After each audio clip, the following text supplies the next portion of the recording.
ഹരേ കൃഷ്ണ. ശ്രീരാമന്റെ ദൂതനായി അംഗദൻ ലങ്കയിൽ ചെല്ലുന്ന കഥാഭാഗമാണ് ഞാനിവിടെ പറയുന്നത്. സുഗ്രീവൻ ബാലിപുത്രനായ അംഗദനെ വിളിച്ചു പറഞ്ഞു, അംഗദ, നീ ഉടൻ തന്നെ ശ്രീരാമന്റെ ദൂതനായി ലങ്കയിൽ ചെന്ന് ഈ സന്ദേശം അറിയിക്കുക.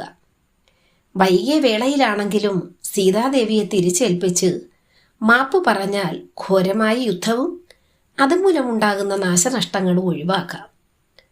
സുഗ്രീവന്റെ നിർദ്ദേശപ്രകാരം അംഗദൻ ദൂതുമായി പോയി. രാവണന്റെ ആസ്ഥാന സഭയിലെത്തിയപ്പോൾ അയാൾ തൻ്റെ മന്ത്രിമാരുമായി യുദ്ധകാര്യങ്ങളെക്കുറിച്ച് ചർച്ച നടത്തുകയായിരുന്നു. ബാലിപുത്രൻ ചെന്ന പാടെ രാവണനെ വണങ്ങിക്കൊണ്ട് പറഞ്ഞു, രാക്ഷസേന്ദ്ര, ഞാൻ അയോധ്യയിലെ ദശരഥ രാജാവിൻ്റെ വീരപുത്രൻ ശ്രീരാമന്റെ ദൂതനാണ്. എൻ്റെ പിതാവിനെക്കുറിച്ച് താങ്കൾ കേട്ടിരിക്കുമല്ലോ. ബാലി എന്നാണ് എൻ്റെ പിതാവിൻ്റെ പേര്.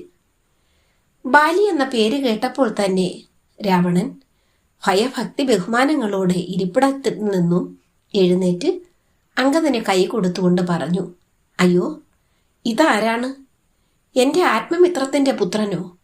കുമാര, നീ എന്താണ് നിന്ന് കളഞ്ഞത്?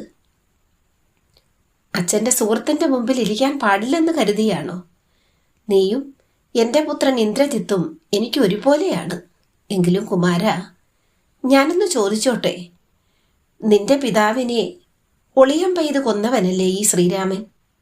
അവൻ്റെ ദൂതനാകുന്നത് നിന്റെ പിതാവിനോട് ചെയ്യുന്ന ക്രൂരതയല്ലേ? അവനോട് പകവീട്ടുക എന്നതാണ് പുത്രനായ നിന്റെ ധർമ്മം. അതിനു വേണ്ടുന്ന എല്ലാ ഒത്താശകളും നിനക്ക് ഞാൻ ചെയ്തു തരാം. നീ ഇനി എങ്ങും പോകേണ്ടതില്ല. എൻ്റെ മകൻ ഇന്ദ്രജിത്തിനോടൊപ്പം നിനക്കിവിടെ സുഖമായി കഴിയാം. നഷ്ടപ്പെട്ട എൻ്റെ മകൻ്റെ കുറവും നികത്താം.